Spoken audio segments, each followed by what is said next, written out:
favorite Tuesday. It's Ms. Thompson's reading room. I know you're so excited. I'm excited.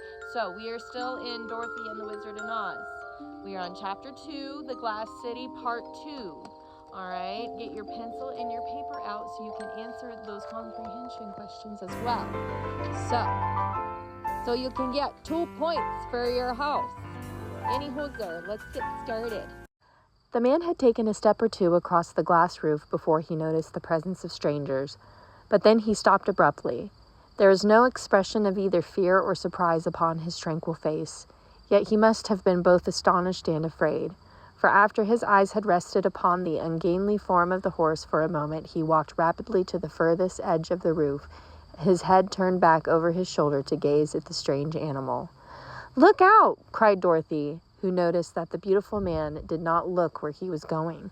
"Be careful, you'll fall off." But he paid no attention to her warning. He reached the edge of the tall roof, stepped 1 foot out into the air, and walked into the space as calmly as if he were on firm ground. The girl, greatly astonished, ran to lean over the edge of the roof, and he saw the man walking rapidly through the air towards the ground. Soon he reached the street and disappeared through a glass doorway onto one of the glass buildings. "How strange," she exclaimed, drawing a long breath. "Yes, but it's lots of fun if it is strange," remarked the small voice of the kitten. And Dorothy turned to find her pet walking in the air a foot or so away from her at the edge of the roof. "Come back, Eureka," she called in distress. "You'll certainly be killed." "I have 9 lives," said the kitten, purring softly as it walked around in a circle and then came back to the roof. "I can't even lose one of them by falling in this country because I really couldn't manage to fall if I wanted to." "Does the air bear up your weight?" asked the girl. "Of course, can't you see?" And again the kitten wandered into the air and back to the edge of the roof. "It's wonderful," said Dorothy.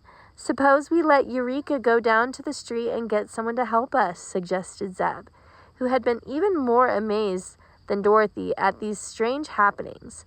"Perhaps we can walk on air ourselves," replied the girl. Zeb drew back with a shiver. "I wouldn't dare try," he said. "Maybe Jim will go," continued Dorothy, looking at the horse.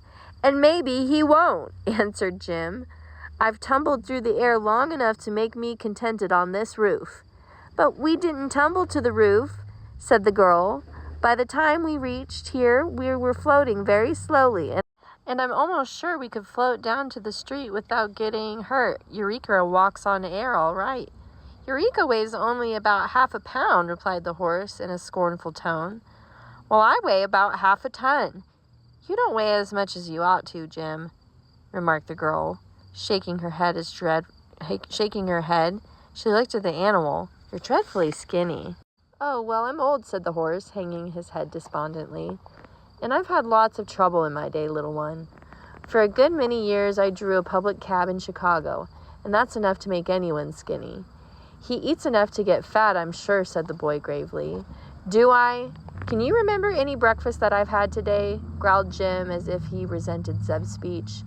"None of us have had breakfast," said the boy, "and in a time of danger like this it's foolish to talk about eating."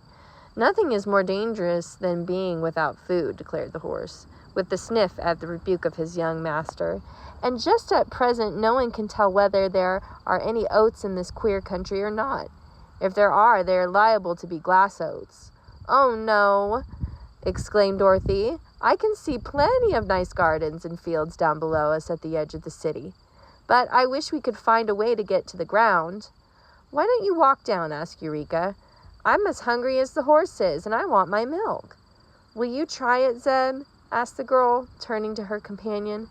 Zeb hesitated. He was still pale and frightened, for this dreadful adventure had upset him and made him nervous and worried. But he did not wish the little girl to think him a coward, so he advanced slowly to the edge of the roof. Dorothy stretched out a hand to him, and Zeb put 1 foot out and let it rest in the air a little over the edge of the roof. It seemed firm enough to walk upon, so he took courage and put out the other foot. Dorothy kept hold of his hand and followed him, and soon they were both walking through the air, with the kitten frisking beside them. "Come on, Jim," called the boy. "It's all right." Jim had crept to the edge of the roof to look over, and being a sensible horse and quite experienced, he made up his mind that he could go where the others did. So, with a snort and a neigh and a whisk of his short tail, he trotted off the roof into the air and at once began floating downward to the street. His great weight made him fall faster than the children walked, and he passed them on the way down. But when he came to the glass pavement, he alighted upon it, and so softly that he was not even jarred. "Well, well," said Dorothy, drawing a long breath. "What a strange country this is." People began to come out of the glass doors and look at the new arrivals, and pretty soon quite a crowd had assembled. There were men and women, but no children at all, and the folks were all beautifully formed and attractively dressed and had wonderfully handsome faces. There was not an ugly person in all the throng, yet Dorothy was not especially pleased by the appearance of these people because their features had no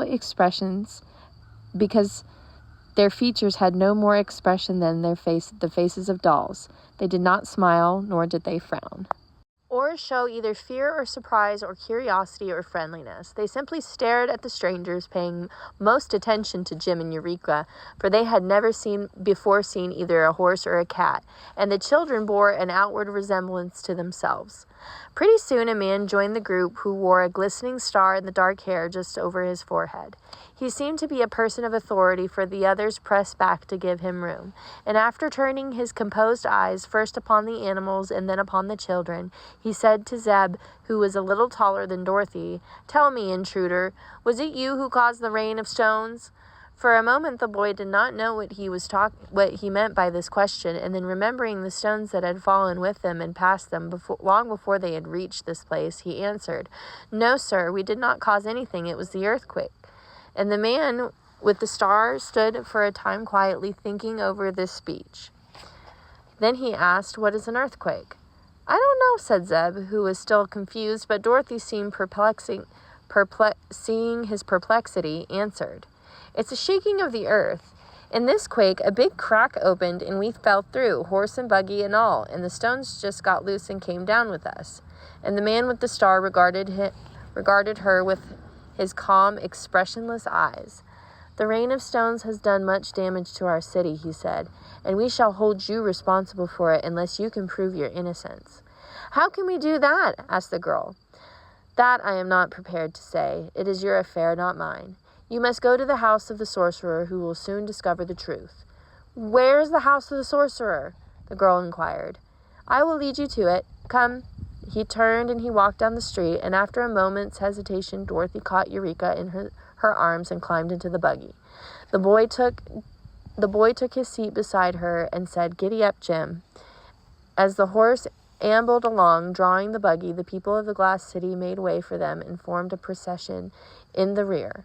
Slowly they moved down one street and up another, turning first this way and then that, until they came to an open square in the center of which was a big glass palace, having a central dome and 4 tall spears on each corner.